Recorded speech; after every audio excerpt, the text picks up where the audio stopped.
All right, what's up? What's up? Good morning, good morning, good morning, good morning. It is finally Friday. Holy smokes, it's been a long week. We are watching Cropsey today. Cropsey is a documentary that has been on my watch list for quite some time. I'll actually pull up the IMDb synopsis, if you will. I've heard good things about it. I've heard it's unsettling.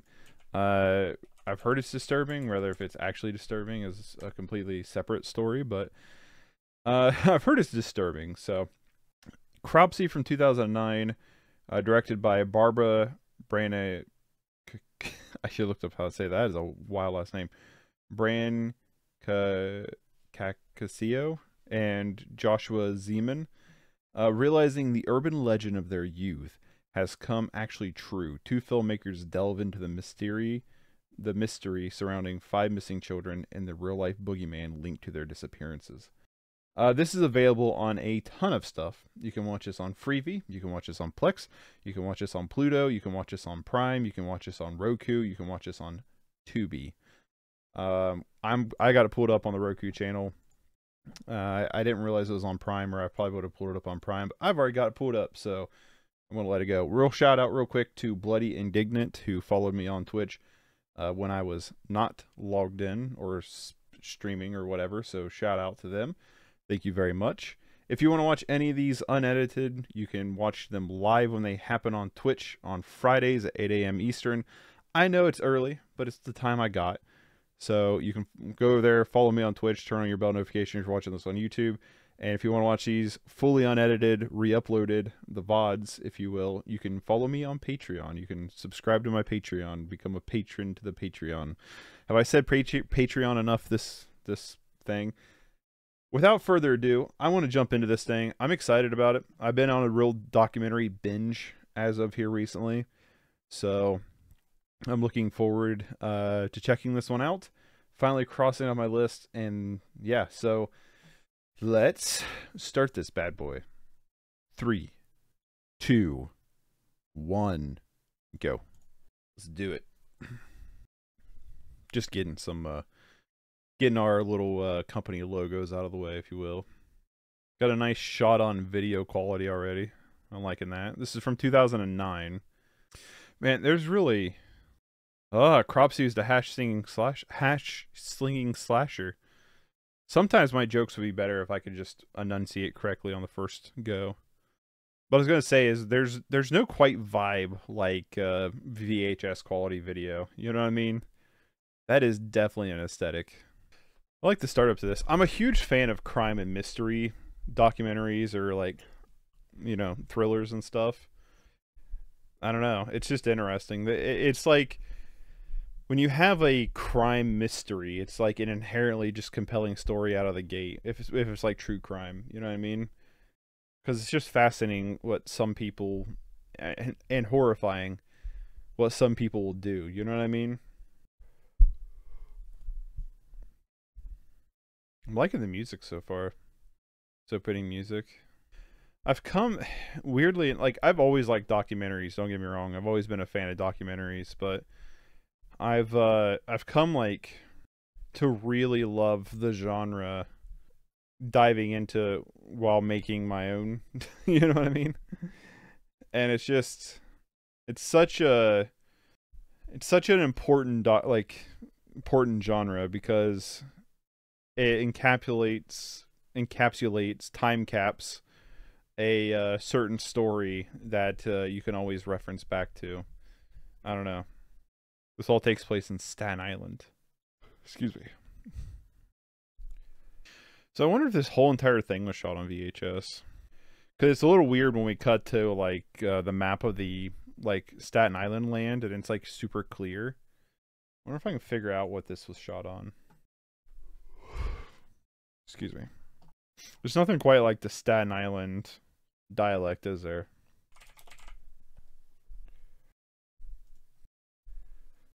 Nope.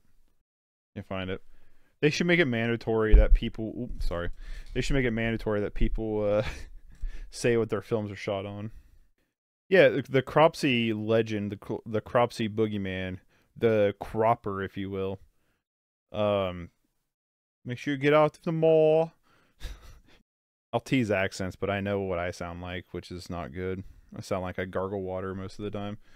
Um, but like, yeah, he's just a hash slinging slasher. Got a hook for a hand and oh, oh God, Jesus. So there's this mental institution. I'm recapping this, I guess, for people who aren't doing a watch along, I guess, in a way. But like, there's this mental institution in Willowbrook on Staten Island that it's probably going to be relevant. And someone in the 70s did an expose on it, and they walked through it, and it showed footage. And there was like one caretaker for like 15 mentally ill children who are like running around naked and laying in filth and smeared with their own yeah. And it showed it all, and it's like, oh God. So the whole theory of like Cropsey is it like was birthed from a mental institution, like a crazy person who'd steal children on the streets at night, but now children have actually started going missing. David Navarro, what? That's the reporter's name? Who's Dave Navarro again? Okay, yeah, Dave Navarro is a guitarist for Jane's Addiction. He's the tattoo guy. But that's what that guy's name was too. It was David Navarro, and they do look a little like. It's crazy because like when you talk about like mental institutions in the United States, like the way we treated people with mental illness back in the day. I mean, even now, really, but like back in the day, was just absurd. I mean, insane. So the old mental hospital, when it shut down, kind of turned into like a homeless camp. There he is, David Navarro again. Man, he does look like David Navarro, the guitarist, too. Like, if David Navarro was playing a newscaster. It does raise some questions about... So they nabbed a dude who's a crazy dude living on the grounds of the old school, the old mental hospital. That might have been involved with the one girl's disappearance. And when he got pulled out, arrested, he come out, and there's a picture of him, like, drooling on himself. And somebody who teaches journalism made a good point that the headline was whatever, accused of kidnap or arrested for kidnap or something like that, and was saying how the media can kind of influences people's decision before it's ever made. And it's like, that is so true. The media can like influence your opinions of certain situations without even being, not even lying, just like choice of words can kind of plant a seed in your brain of like how you perceive it, I guess. Excuse me, my goodness. Got the hiccups. So we found the little missing girl buried. That's heartbreaking. So there's already other missing children. Huh. So Rand, that's crazy. So he got sentenced for kidnapping, but not murder because they couldn't reach a verdict. But they had no evidence. The only evidence was just eyewitness. Eyewitness isn't a reliable. I don't know. I mean, if he did it, obviously good, lock him up. But like, I don't like the idea of like convicting people in just eyewitness accounts. That's crazy. They're still just trash from the institution laying around. Like, these are the filmmakers just out in the woods, and they're finding all kinds of metal trays, food trays. Take that shit home and clean it up. They don't make them like they used to. So they're taking Andre Rand back onto trial for another missing child from like 15 years beforehand or whatever. It's kind of weird that like, they shot all the interviews and stuff on what looks like VHS, but then, I mean, it could be like old digital, but it looks like VHS. And then like the cutaways, like when they use a map and stuff like that, is clearly like more modern. But it's alright.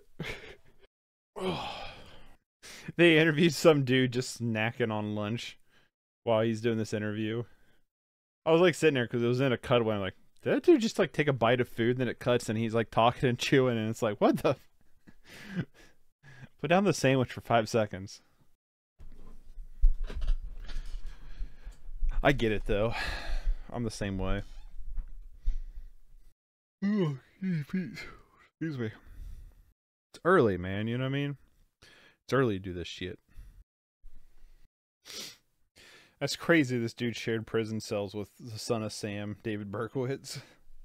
That's wild. I always forget that David Berkowitz. What's son of Sam, New York? I was thinking it was like Los Angeles, like San Diego. But no, I think it is. Yeah, New York. I don't know. I was thinking San Diego for some reason. So this Holly Hughes trial, they're filming this.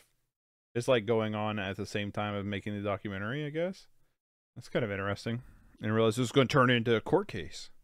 See, I think that's dope.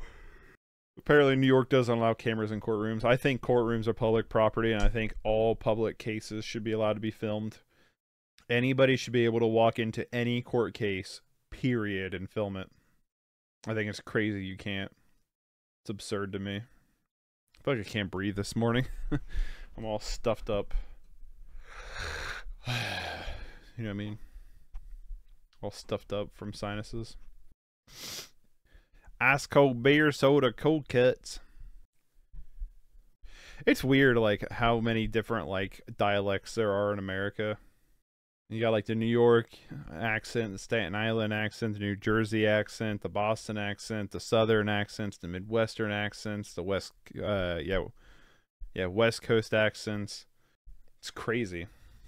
Same. Yeah, it's crazy how many different accents there are. Yeah, sinuses suck. I'm tired of living in a state where the sinuses kill me. So one of the missing children, or missing people, I guess he was 21, but he had the IQ of like a 15-year-old, was behind one of the mothers talking about their missing children in an interview. Yeah, I do love the fact they shot a lot of this on VHS. Good aesthetic choice. Man, I gotta stop yawning.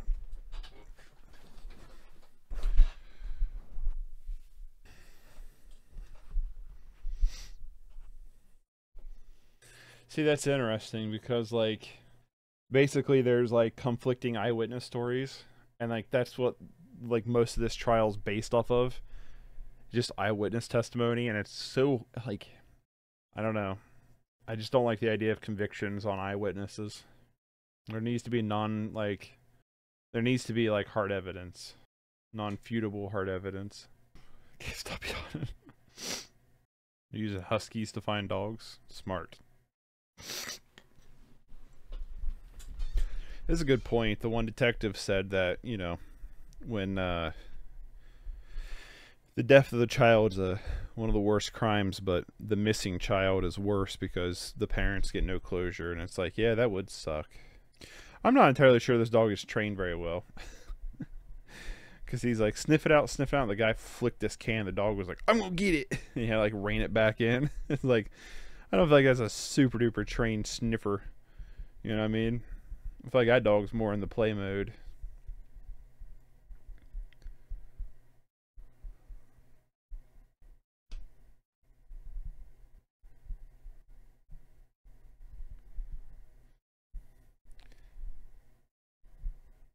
It'd be cool if this documentary can actually get an interview with Andre Rand.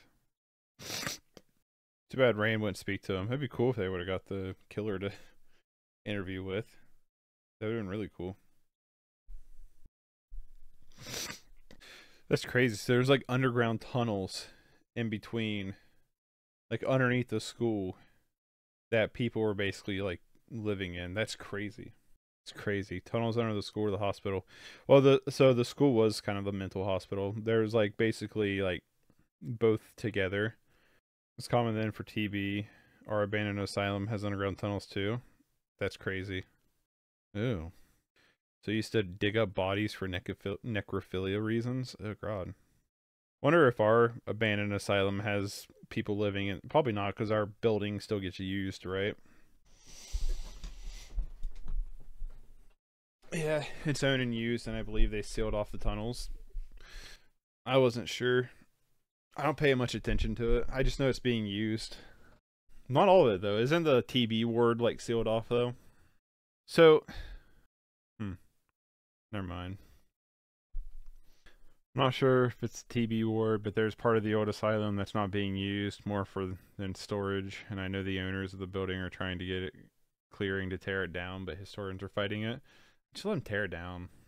It's not like a building of historical significance, and it's not like a structure that was built in the like 1500s or something.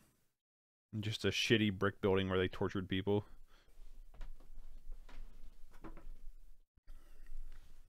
It's crazy to me with all the technology and security cameras and crap that's all over their world that people still go missing like this and never get found.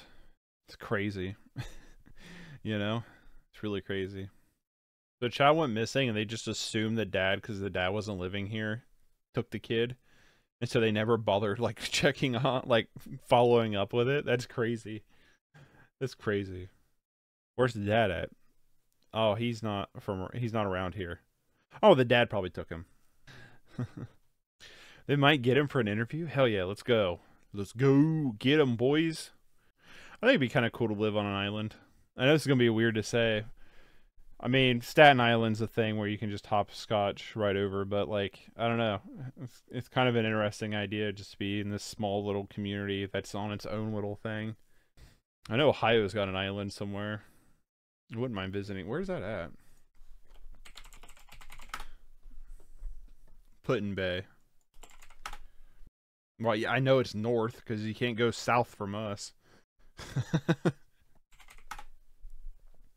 Oh, and there's Kelly's Island. I forgot about Kelly's Island. So it's up by Sandusky and stuff. Be more specific next time. Apparently I should be. That's crazy, though. If you actually pull up a map of Ohio, it doesn't include Put-in-Bay. That's funny, yeah. If you look at like a map, like a map, Put-in-Bay is like off on its own little bit, and then you actually look at like Ohio as a state, it's like it doesn't include Put-in-Bay in the state map. Because like it's Kelly's Island. And what like Danbury and stuff? Is Danbury, Ohio? There's Cedar Point. Yeah, Danbury's Ohio. That's weird. We have like this little like clip of Ohio at the top that for some reason isn't included. But yeah, apparently there's Kelly's Island, Put-in-Bay, Middle Bass, and Isle St. George. Is Isle St. George considered Ohio? Yeah. Shit. We'll have to go sometime, Autumn. And there's also Pele Island, which is considered Ontario. So I've been to Put-in-Bay. I have not. I've only been up to Sandusky. When I was really young, I remember being bored out of my mind. Well, like I said, maybe someday we'll go. Sandusky's like 6 hours for us to drive to, so I imagine Put-in-Bay is pretty far. Put-in-Bay, 4.5 hour drive. I mean, obviously you got to take a ferry over, but 4.5 hours in terms of driving. I don't know, it could be cool.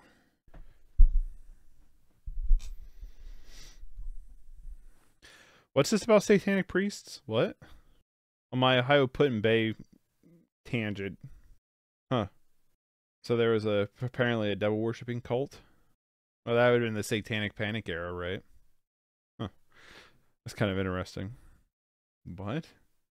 They asked the detective, like, satanic cults would use kids, and he goes, I'd rather not answer that? That's crazy. It's taking kind of an interesting turn. This feels kind of... This is like... This, like, turned into a found footage horror movie or something, like... Whole devil worshipping aspect. They're going to check out these buildings at night, and it's like, why? Oh, they ran into another group coming here to check out the building for spoopy reasons. I don't know, just like a weird little angle. Feels a little disingenuous. Yeah, this little angle is weird, like little jaunt for, I don't know, no reason. The woman, the mother of Jennifer, one of the missing children, they showed her like in now times. So, you know, I don't know, like 10, 15, 20 years later, 17 years later, whatever. She looks so much like one of my friend's moms. It's crazy. Every time I see her, it keeps putting that in my mind. I'm just like, man, that looks like that person. Let them speak. A lot of the time when people go on the stand to defend themselves, it goes horribly for them. I don't know why people wouldn't let Rand just go on the stand to speak. Oh, did they finally get the interview with Rand? Let's go. Yeah, I mean, just let them defend themselves. You'll normally get Normally get a show out of it at least. Why did they not get the interview with Rand? Damn. It's never a good sign when you just start quoting scripture out of the blue. It's normally not a good thing. It's normally a kind of thing, you know what I mean? Holy crap. Crazy. This Pilgrim State's a new mental institution they're talking about. Housed 13,000 people. That is insane.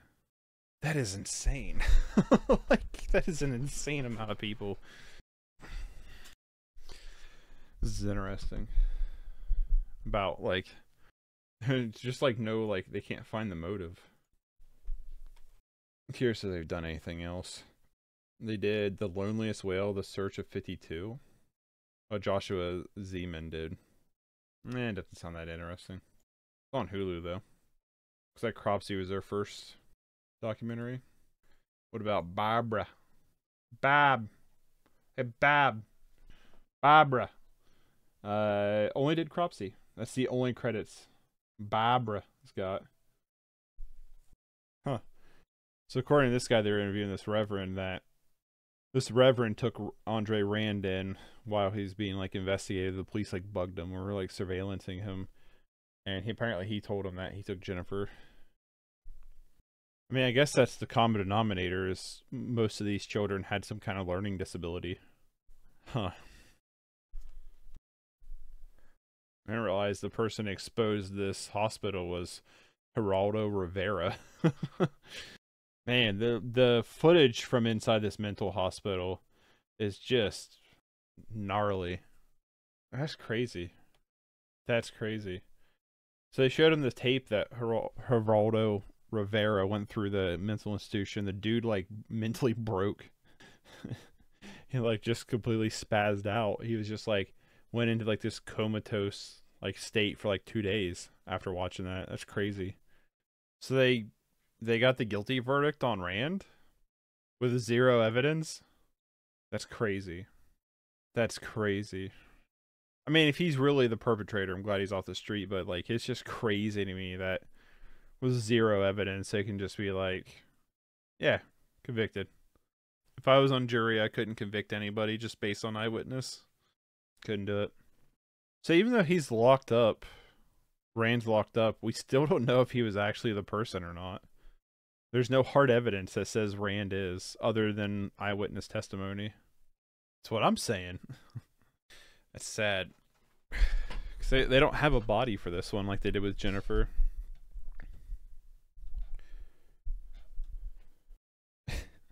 That was a weird cut, because the cut was the one reporter while they're filming this. It's like, what's your name again and what's your organization? And they left it cut to where she said her name and then faded out before she said her organization. It's like you could have just cut it beforehand, because you had a clean cut beforehand and you didn't. I don't know, it's just a weird cut. It's like you could have, I guess, if you're gonna do that, you might as well just let her say her organization. Yeah, well, that doesn't. All right, is that the credits? We did it. Another one down. So I have a problem with that ending. The ending was, you know, oh, was Rand this or that or this and that? You know, what happened to these bodies? And the story of Cropsey, it's like it's a legend, it's a myth that people can pick, you know, what they want to believe, and it's like, what do you want to believe? And it's like, or what will you pick or whatever. And it's like the documentary, is that why they went down the satanic church route for a second? The satanic route for a mild split second? Because it doesn't really, like, the film doesn't really make you go like, oh yeah, what, you know, what side of this story, of this coin am I going to believe? You know what I mean? And it's like, it just kind of presents the information that's currently going on, which is there's not much information. So you don't really have much to go off of to be like, I believe this or this or this. You know what I mean? You just kind of go, we don't really know. You know what I mean? It's crazy to me that somebody is basically been convicted their entire life, or at least the rest of their life, because he was in his 40s when he was arrested, based off eyewitness and no evidence. That's crazy to me. Convicted twice, by the way. with no evidence and only eyewitness statements, which is crazy to me. That's a crazy thing to consider, because it's like, I don't know, I really want evidence. If I'm going to convict people, I really want evidence, and not having that is really wild to think about. You know, though, had a big stretch before I could talk more about this movie. You don't really get any answers with this movie. You don't know. You don't know if Rand killed these kids or not. You don't know if the killer's still out there. If I'm going to take my best guess, it was probably Rand. And my reasoning for that is puppy time. Lamb! Puppy time. Let me. Come on. Hop up here. There he is. There's the big boy. There's the big boy. Yes. What are you doing, buddy? Yeah, you don't really know like what the like full story is, because there like is no evidence.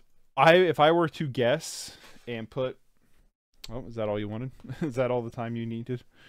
If I were to guess and put money down on what I think happened, is probably Rand. It's probably Rand, and my main thing is just for the fact that there hasn't been more missing kids.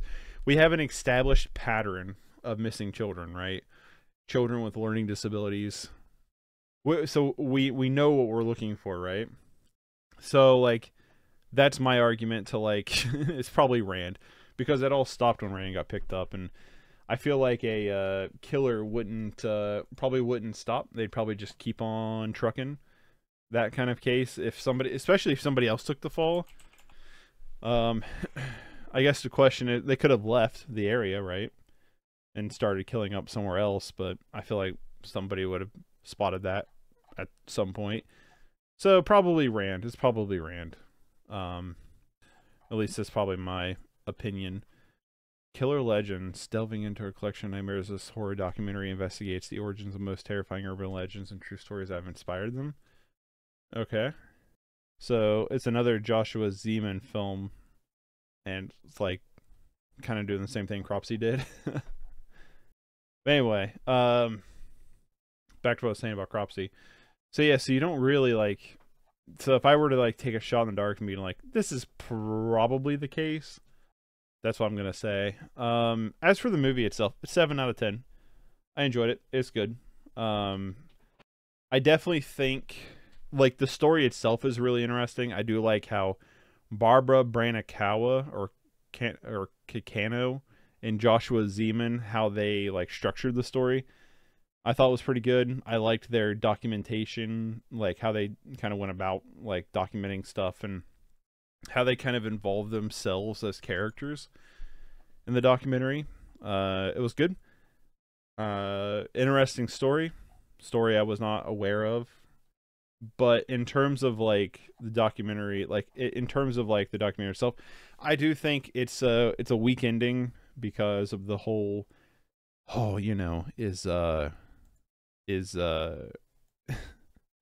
sorry, there's other documentaries and the more like this about that seems really interesting. But anyway, that they're like, trying to leave it open-ended, but like, what story do you believe? And it's like, you know what I mean? It's like, I'm not really like buying into this that much, like in terms of that. Like, I don't feel like they set it up. Sorry, yeah, I guess that's what I should say. I don't feel like they set it up well enough to be like, this is open-ended, and we presented different stories that you could take different accounts with and take different ideas with, right? I don't buy into that. I don't think it's open enough for that aspect.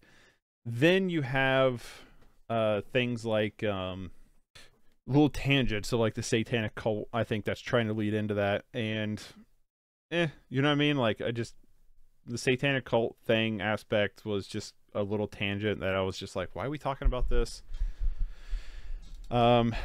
Sucks they couldn't get an interview with Rand. That would have been cool, right? Get an interview with the accused killer, or I guess convicted killer. But yeah, it was a good documentary. I like the aesthetic. Like I said, that VHS aesthetic looked pretty good. Andrew Rand is still alive, so he never got charged with murder. He just got charged with kidnapping, is what he's been charged with both times. That's interesting. Yeah, so not bad, not a bad documentary. I enjoyed it. Like I said, it's a inherently interesting story, and there's some good direction in terms of how they present the story. I do think they go a little on tangents. You know what I mean? That ending's really weak. It's a really weak ending as a story for this case, because you have a really interesting and compelling case about children missing and finding this crazy guy and these like networking of like hobo tunnels underneath this old mental hospital and how it's connected to the mental hospital, because when the mental hospital shut down, people are like, I guess I'll just stay here. You know what I mean? So you have this like interesting web. They're taking children with learning disabilities, and you have like this interesting, like, you know, we don't have evidence that it's Rand, but Rand's this crazy psycho, and we show him tapes of Geraldo Rivera's expose on Willowbrook, and he like goes in this weird comatose state for like 2 days, and you have all these interesting facets of the story, and the whole entire story ends with, we found one body, and we have 2 kidnap convictions that he's going to spend at least 50 years of his life in prison. He's eligible for parole in 2037 at 93 years old. And it's like, holy smokes. With only eyewitness testimonies, with no hard evidence. And that's the story. That's where the story ends. They still haven't found the bodies. I still don't think they found the bodies. I mean, the documentary was from 2009. I bet you anything they still haven't found the bodies. Yeah, she's still on the missing child page. Because they even have like updated photos of what she would look like currently. Yeah, so yeah, we literally have we have one body. I don't know, man. I don't know. Not really something I would be comfortable convicting somebody on just based on eyewitness testimony, but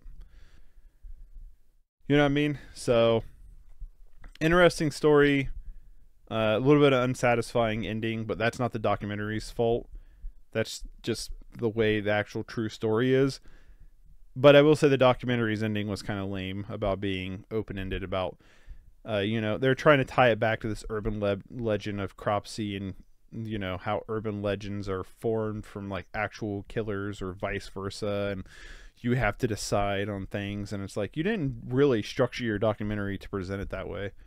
You kind of structure your documentary being like, there's this tale of Cropsey, this hash-slinging slasher out here, hash-slinging, slashing children, you know what I mean? Out here just nabbing them up. And then, you know, that's the way you're presenting this, right? And then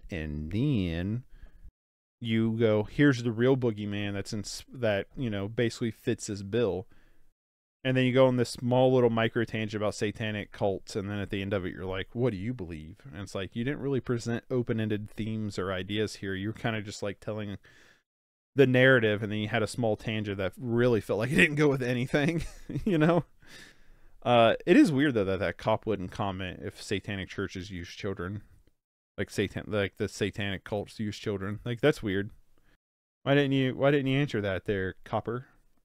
But yeah, not bad. I'm glad I finally watched it. Like I said, it's been on my watch list for a little while.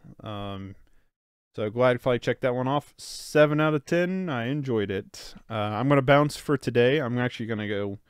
I'm gonna hit the be right back screen for a minute, and we'll be back with some Magic: The Gathering here in a little bit, playing some Popper.